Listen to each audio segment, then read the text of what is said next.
টাকা এমন একটা জিনিস যেটা পাওয়ার জন্য মানুষ নিজের জীবনটা উজাড় করে দেয়।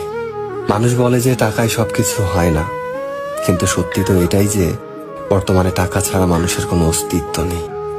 হাসপাতালের অসুস্থ মানুষটা জীবনে বাঁচা মরার সাথে লড়াই করে চলেছে, কিন্তু ডাক্তারের প্রথম কথা হলো যে আগে টাকা জমা করুন, তারপরে চিকিৎসা হবে। স্কুলে পড়লে টাকা, কলেজে শিক্ষা নিতে গেলেও টাকা, আর চাকরিতে সম্মান টাকার কাছে হার মেনে যায়। কোথাও গেলে টাকাটাই সবার আগে দরকার হয়।